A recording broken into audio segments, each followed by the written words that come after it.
In the previous video, we have seen different properties like background image, position, and then a little bit of display. So now what we are going to see in this video is we will see about footer, and then we will discuss about media queries, and then we will also see a little bit of dev tools. So let's get started. And then we will also see about a little bit about gradients as well. So first things first, we have seen in the previous video, I forgot to say a small thing about background image. So now I'm gonna say this. So to understand it better, I will apply a background image for our body element instead of some small element.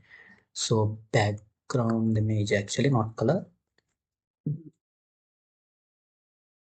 URL. I will grab an image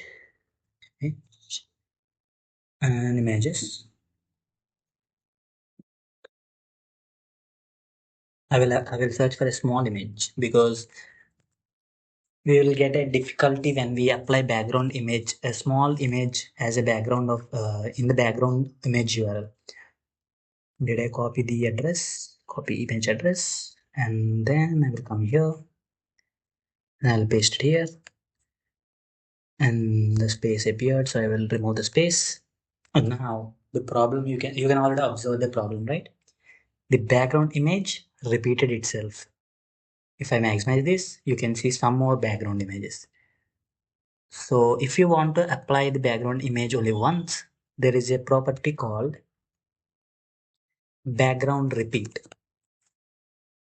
So background repeat, if I give the value of background repeat as no repeat, the background image won't repeat again and again. So I forgot to say this in the previous video because I just forgot to say this. So in this video, just wanna give a small thing about this. So now I'm gonna remove this because now if we talk about response, we will see the footer now, and then we will talk a little bit about responsiveness of the website, and then we will apply media queries for different screen resolutions. So now let's get started with the footer first of all. So if we see the structure of our HTML, I will maximize the Visual Studio Code. So if we see the structure of this, our HTML, we can see that first we started with the navigation bar. Let's compare with the browser. So this thing is the navigation bar, which contains the useful links, right? And then we have added the main section where your name and your instructions, your projects, your socials, everything about you will go inside this main section. And at the final stage, we will add something called footer. I will give an ID of footer for this for styling purposes. And then inside this, we can put a lot of other things like for now, I will put only three lists which contains the quick links of our blog.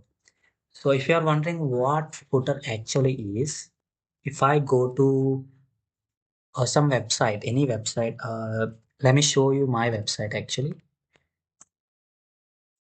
If I go to this website, this is Bamboo US is actually a um, UI library I created. So it's still in the development. So if you see this, the last this thing, right, this element, you can see it is different from all the body and stuff.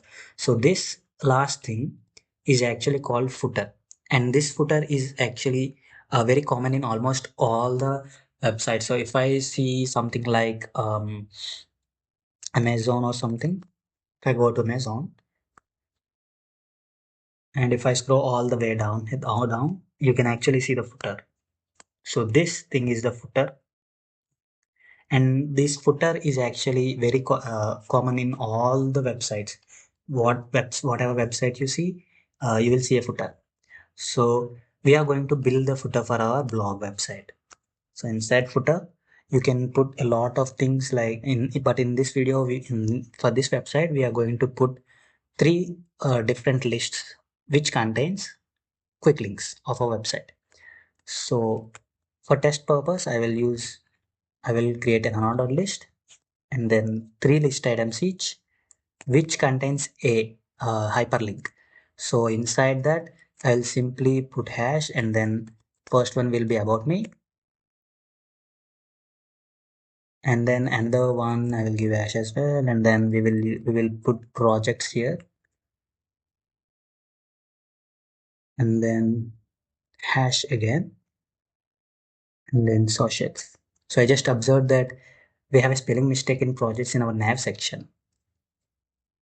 I didn't see that till now. Projects. Okay. Now that looks good. Now if I scroll down, you can actually see that the links appeared in here. So what I'm gonna do is I'm gonna copy this, and then I will paste this in the two times. So now we will see that the same list appeared two more times. So now we have three lists, and we will apply. So we want these links to appear side by side, like this list, and then this list will appear beside this, and this one beside this list. So to do this, we already know how you can do this. We can simply apply display flex for our footer. And then we have selected footer using our ID, which is hash footer. So if I scroll down, you can actually see that now the list elements have appeared side by side. But we can see that the dot is still appearing here, right? To remove the dot, I will select our list here, which is footer UL, and then list style type none. I've explained list style type before when we are creating the navigation, and you can see that we have applied same thing here. So if you didn't watch the video yet, you can watch the first video and the second video of this series, and you will know more about lists and how you can apply different properties of lists. We have already seen list style type for now. So now if I scroll down, you can see that the dot disappeared. And then we know about another property to put a gap between all the elements, which is gap. Now I will give a gap of something around 20 pixels, and then if you scroll it, you can observe that there is a gap of 20 pixels. And then you can also see that the footer is actually sticking to the end screen, right? So I will give a little bit padding, or you can give a huge padding as well for footers. So I will give a padding of 20 pixels. So now that's actually looking a bit better than before. But to show it in a different way, I will apply background color of gray. Now you can see that the footer is appearing differently from our body and navigation bar. You can also apply the same color for navigation and footer to match the, the things. So apply to E, right? So I will apply the same color, not at the rate, hash to E. So if you are wondering why we are using hash and stuff, hash basically means the hexadecimal, right? So for the color, this is called the hex code of this color.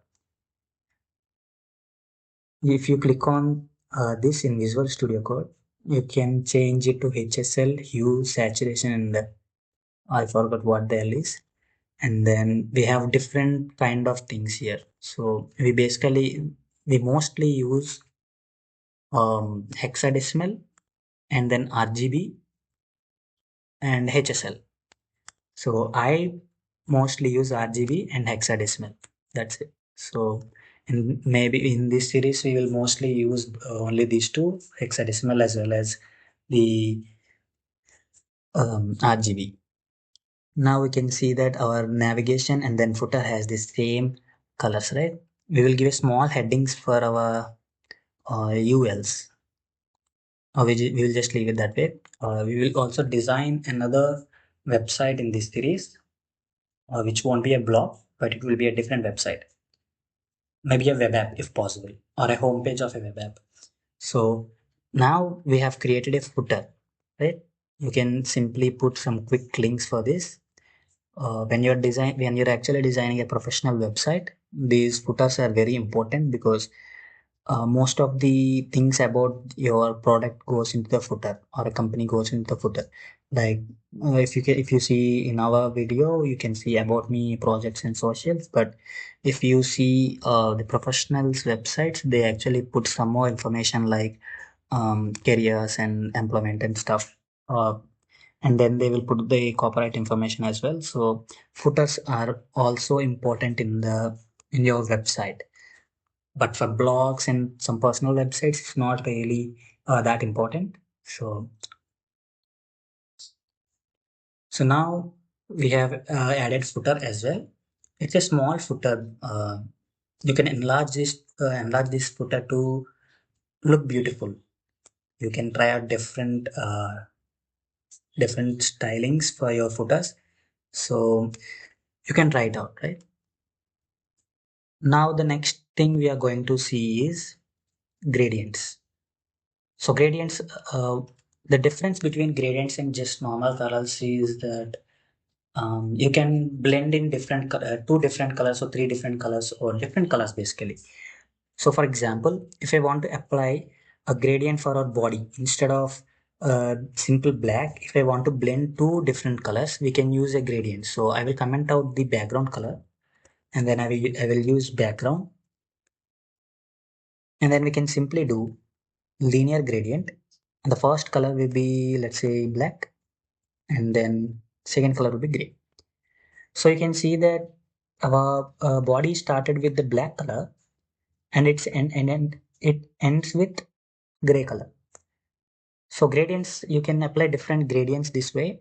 We will see more about gradients in the future videos, because we will apply a lot of properties. We will work on a lot of properties in this series. We will also build few websites, and then we will also deploy these websites to make them online. So don't forget to like, share, and subscribe, because I will upload videos every week. And to get notified, you have to subscribe.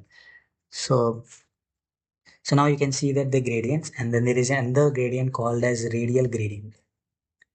So the difference between linear gradient and radial gradient is linear gradient will appear like linearly, and radial gradient will appear in a circular form. So you can see that the black appeared in the center, and then if you come at the topmost, like the radius, outermost radius, then you can, and then it will slowly appear to gray. So radial is like short form of radius, right? It's sounding something like radius. So radial gradient is something like circular gradient. So there are different properties again that will help the radial gradients, and these gradients especially. You can rotate these gradients, and then you can apply different colors to these gradients. So for example, if I use white at the end, this will also appear as a gradient.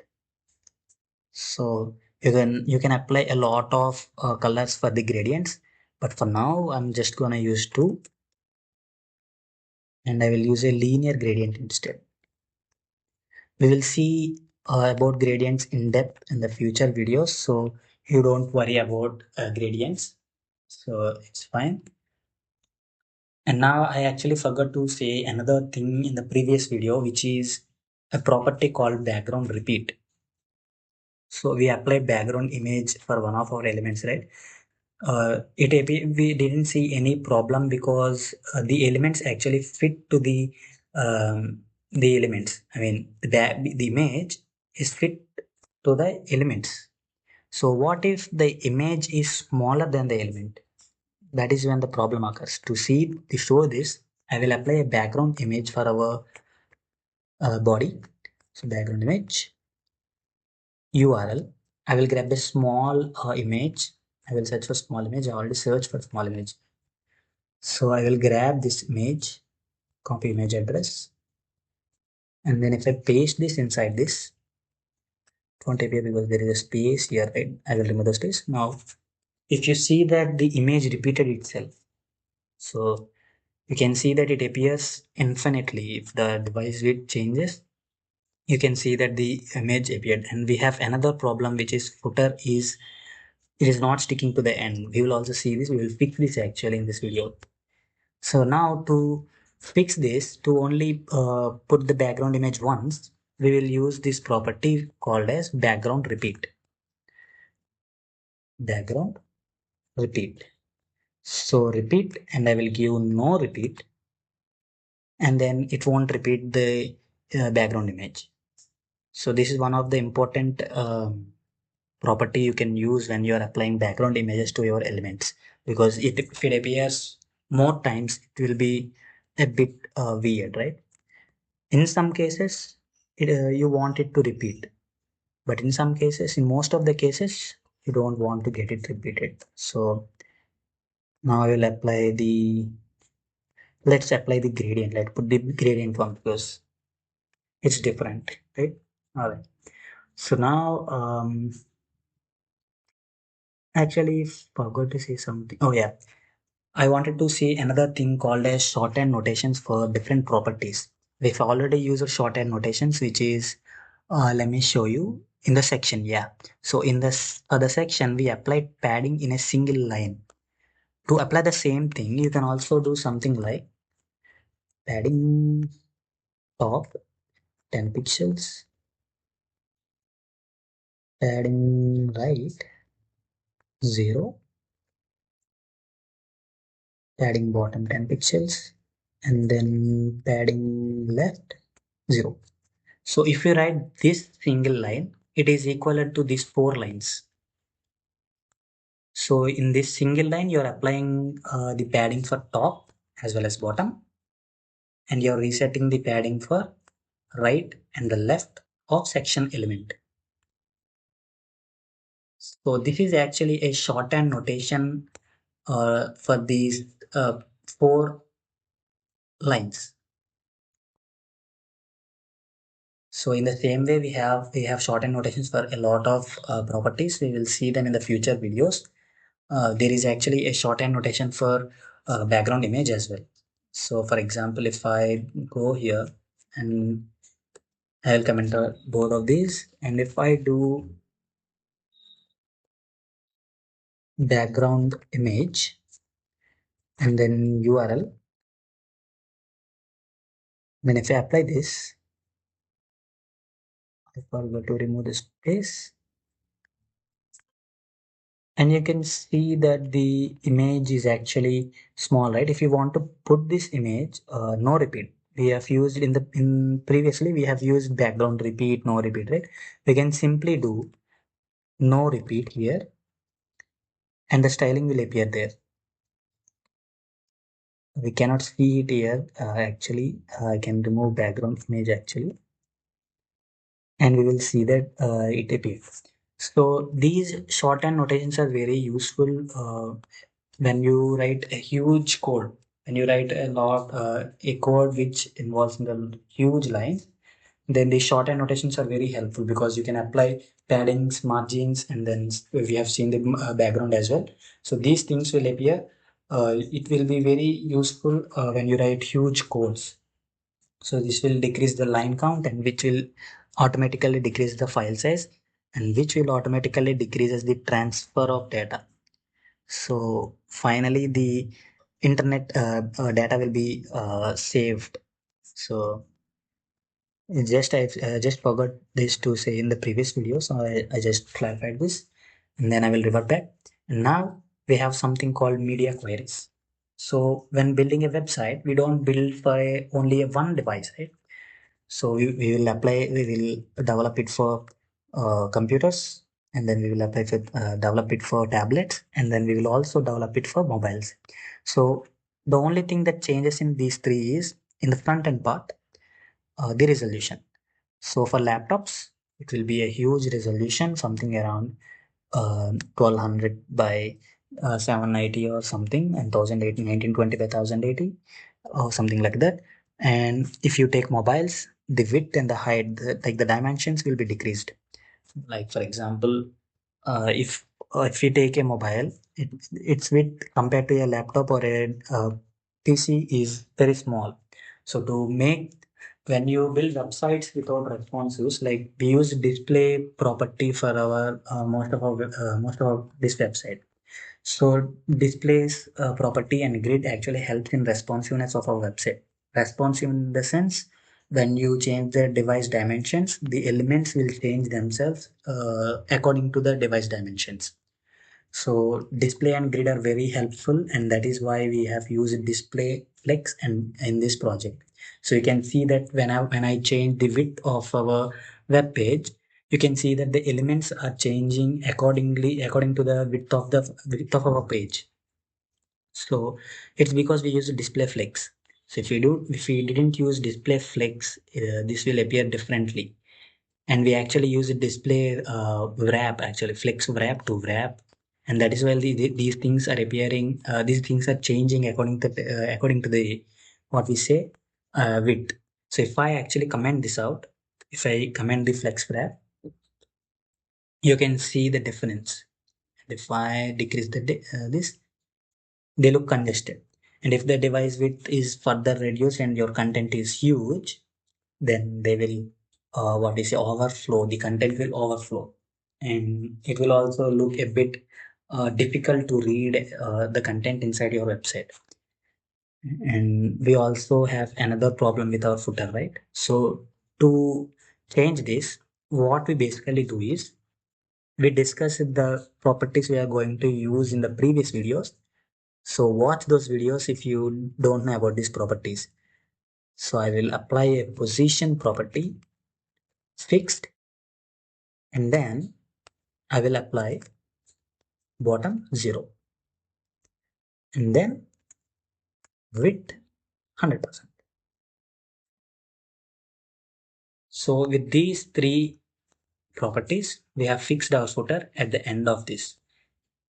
Now, if I have a big content, like for example, I will use a sample data here.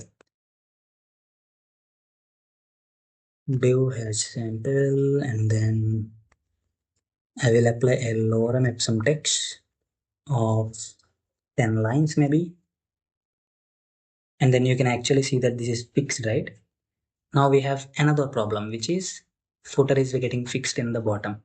So now we can use another what we say another value for position, which will be, you might actually know the answer for this because we discussed this position in the previous video.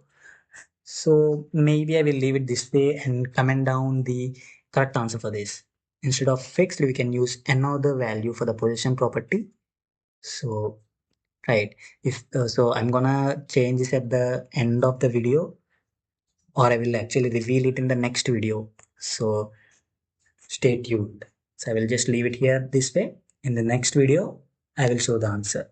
I will comment it down just in case. So in case I forget. So in the next video. All right. All right. Now we have. Oh wait. I will also uncomment this so that we can see the responsiveness. Now coming back to the media queries, we will define media queries as hash media, and then we will do this based on our screen, and the minimum width or maximum width, because the maximum width of our mobiles is smaller than the what we say desktops and tablets, right? So I will give something around 400 pixels, and inside this we will write the css code as commonly. Like for example, we see this is the default styling, like we didn't put this in any media query, so this will be the default styling. And then for the devices which have maximum width of 400 pixels, will the styling inside this the curly braces will apply for the devices whose maximum width is 400 pixels. That means if I put background color of our body to red, background color red, we don't see any difference in here because the width of this web page or width is not actually 400. It's more than 400, right? So if I minimize this, like if I do something like this, and if I go further, at some point you will change, you will see the change in the background color. So so actually the width is, I cannot decrease the width further. So what I'm going to do is I will go for dev tools. So this is what we are going to see. We will also, I said we will also learn about a little bit of dev tools, right? So to open the dev tools, we can click on, we can right click, and then we can go all the way down there and we can click on inspect.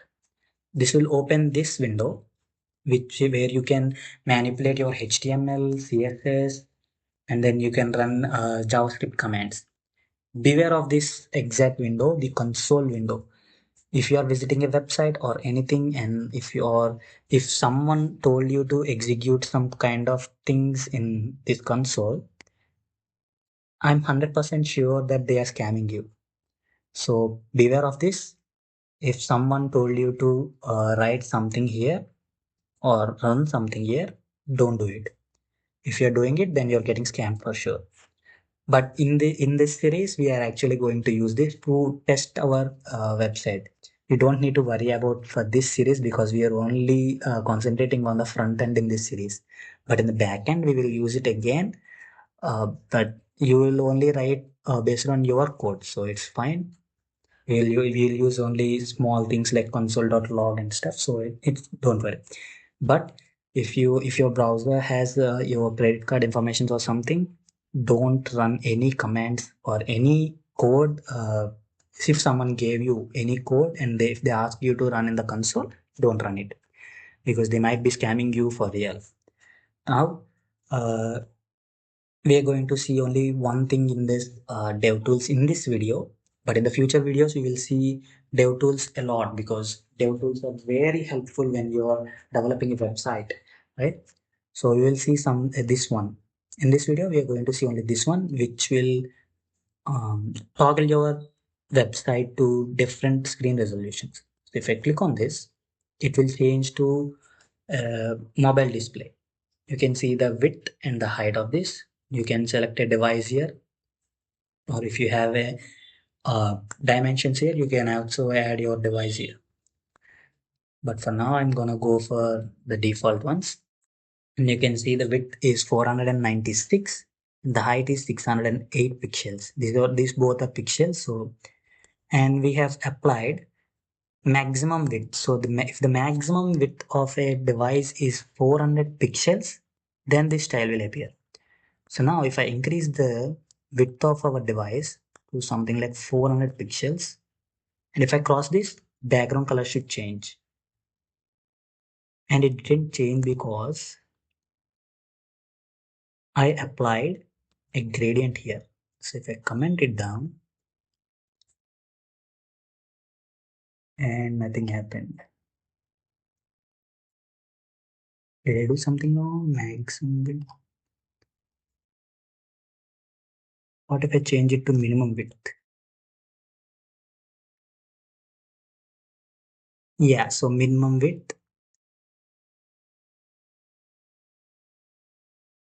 So minimum width basically happens when the device's minimum width is 400 pixels.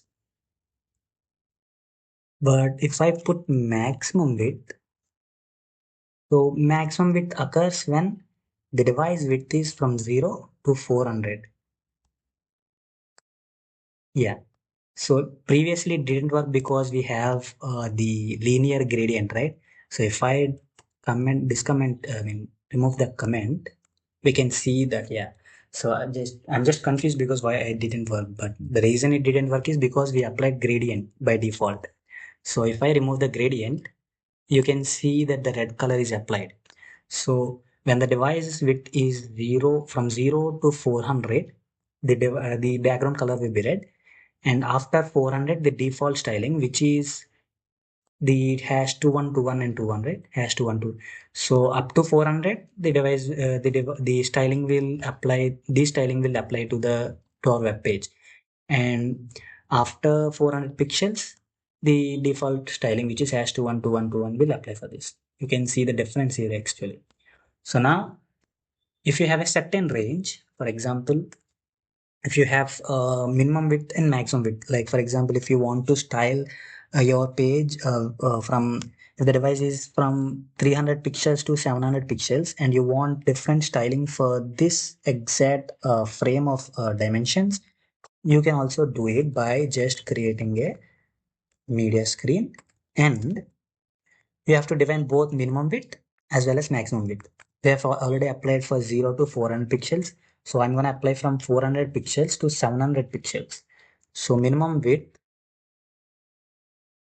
will be 400 pixels and maximum width will be 700 pixels. And then I will apply a background color of green for this. So what this piece of code does is it will apply background color green to the devices which ranging from 400 pixels to 700 pixels, and the width it concentrates on width. So if the width of a device is between 400 and 700 pixels, this particular styling will appear for this. So if I keep on increasing this beyond 400, it will turn to green. And if I keep on increasing it, and if I crosses the 700 pixels, you can see that the default styling is applied for this. So in this way, you can code for different display resolutions. We have seen using media queries. You can do this. So we have seen gradients. We have seen media queries. We have seen what else? We have built a footer for our website, and I also gave a question. So comment down without you know delay. You can search for Google. You can search in Google. It is available in Google, and I will reveal the answer in the next video. So just in case, I will give a small clue. We actually used this property in the previous videos. So you also should watch the previous videos to understand this video clearly. So that's it for this video. We already crossed the half an hour mark. So and the second and another thing is I'm really grateful for the support so far. So I've been uploading every week and in the weekends, and I'm really getting a nice views. I'm actually really motivated to do this today because I woke up and I refreshed my YouTube studio, and I'm really glad about the support I got. I'm really grateful for all of you, and thanks for the support. And if you have reached it up to this point, thank you very much. So before leaving, subscribe to the channel because in the future videos we are going to see even more about this front end. We are gonna go deep into the front end parts, and then we will also start JavaScript in the next videos. We might actually see JavaScript in the next video onwards, and then we will use DevTools a lot. And in the end of the series, we will actually host this in a website so everyone can see it, right? This will be a demo project, so you don't need to put a lot of it efforts in. But if you want to put a lot, if you want to make this a real project, then you can just go on with it. And then in the next video, we are also going to see some more elements like input, text areas, and buttons. We didn't see buttons yet, so we will see buttons in the next video, and then forms, and then iframes. We will see a lot of things in the future videos. So don't forget to like and subscribe for this channel. And thank you so much for the support. And if you came up to this point, thank you very much. Thanks for watching.